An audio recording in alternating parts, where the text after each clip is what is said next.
continuar com a apresentação agora para o tema sobre a mediação com o Dr. Paulo Ramalheira Teixeira. O Dr. Paulo Teixeira é pós-graduado em Finanças Empresariais para Executivos, licenciado em Direito e em Gestão Financeira, bem como bacharelato de Contabilidade e Administração. É auditor pelo Instituto de Defesa Nacional, consultor de empresas nas áreas da indústria elétrica, imobiliária e agrícola. E é presidente dos órgãos sociais da Associação de Mediadores da Recuperação de Empresas. Vou passar a palavra ao Dr. Paulo Teixeira, que irá intervir agora a seguir. Entretanto, enquanto o Dr. Paulo está a preparar a apresentação, queria alertar que as perguntas devem ser colocadas através do item do Q&A, não usem o bate-papo para esse efeito, indiquem sempre o palestrante que desejam que respondam à questão, está bem? E assim otimizamos melhor o tempo e também a organização depois das perguntas, que eu estou a elaborar e a preparar. Vou passar então a palavra ao Dr. Paulo Teixeira, que neste momento ainda está sem som, mas deve estar a preparar-se, e vou passar aqui a palavra ao Dr. Paulo. Ora, muito boa tarde a todos, muito obrigado pela oportunidade que me dão de estar aqui a participar, não só como mediador da recuperação de empresas, como também como Presidente da Assembleia Geral desta associação recentemente constituída. E nesse sentido, eu começaria por referir que em Portugal a mediação assenta em duas premissas. A mediação privada, a chamada mediação pré-judicial, e a mediação pública, a denominada mediação intrajudicial, vulgarmente utilizada. A mediação privada, no caso da mediação prevista no RER, que é esse que me traz aqui a falar na mediação, passa para a indicação pelo IAPMEI de um profissional da lista oficial de mediadores, e não só eu, como os meus colegas que me antecederam e que vão suceder, fazemos parte dessa lista oficial de mediadores para a resolução de um determinado conflito. A mediação pública é uma mediação que é gerida por uma entidade pública, conforme o próprio nome diz, e exemplo disso são os sistemas de mediação laboral, o sistema de mediação penal, familiar e os tradicionais julgados de paz. Nós, na mediação como meio extrajudicial para a resolução de conflitos, temos uma lei própria, a Lei da Mediação, que é a Lei número 29 de 2013, de 19 de abril, que estabelece os princípios gerais à mediação realizada em Portugal, bem como aos seus regimes jurídicos. E é acompanhada por duas portarias importantes, a 344 de 2013 e a 345 de 2013, ambas saídas no mesmo dia. A primeira fala na lista dos mediadores e a segunda nas entidades de formação, porque isto de ser mediador tem regras próprias, que não só passa por um curso de formação que cada um de nós tem que tirar, uma experiência superior a 10 anos, um registro criminal, uma série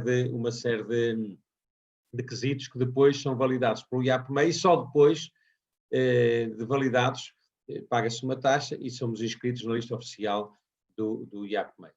Neste processo de mediação... Paulo, peço desculpa interromper, mas tu não estás a apresentar os slides, estão aqui. Agora tens que compartilhar a tela. Eu não estou a apresentar? Não. É só para acompanhar. Ok, está bem. Peço-vos desculpa, agora já. Agora está. Pronto, peço imensa desculpa, realmente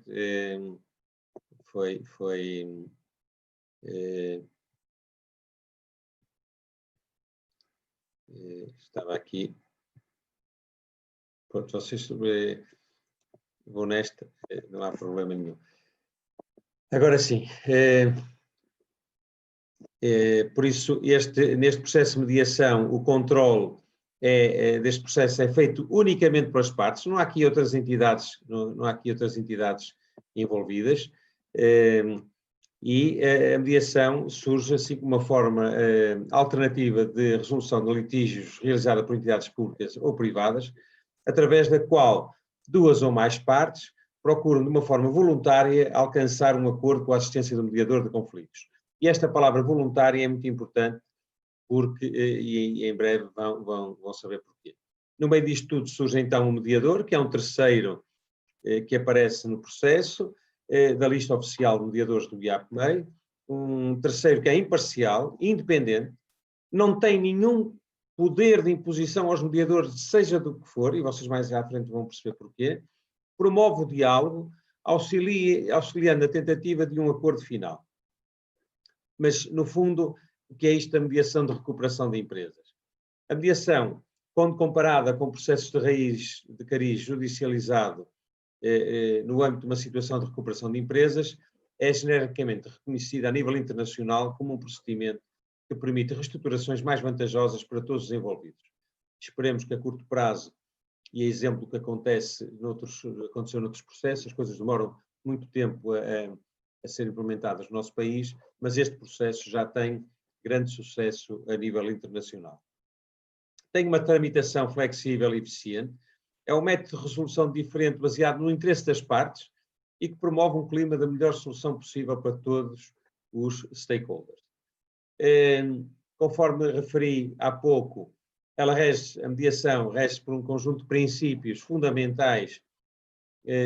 Um dos primeiros à cabeça é a voluntariedade.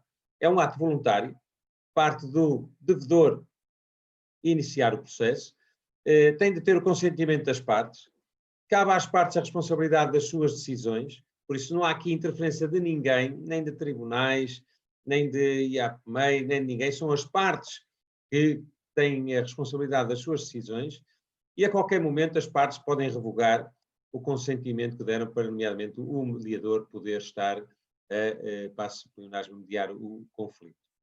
Depois há um outro princípio que é a confidencialidade.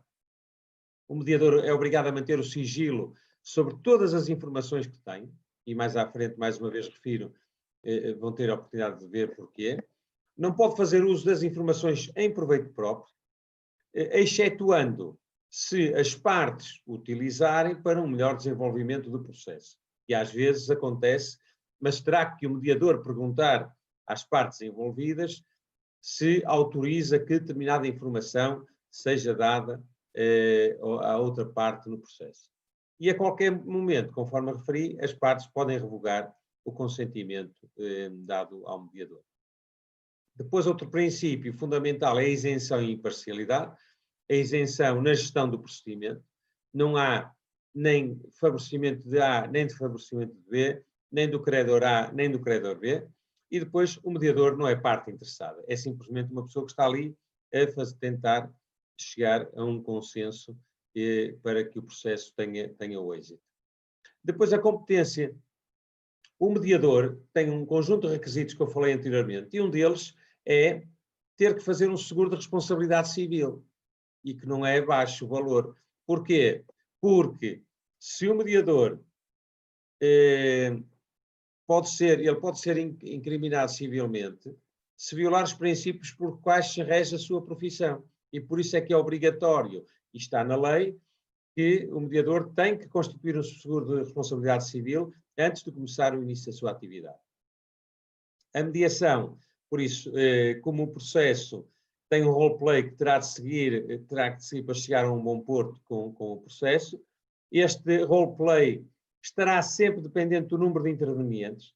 O caso que eu trago aqui hoje tem algumas fases, mas pode ter mais, dependendo do número de intervenientes em causa, e cuja ordem é fundamental para que se alcance o acordo e, consequentemente, o sucesso do processo.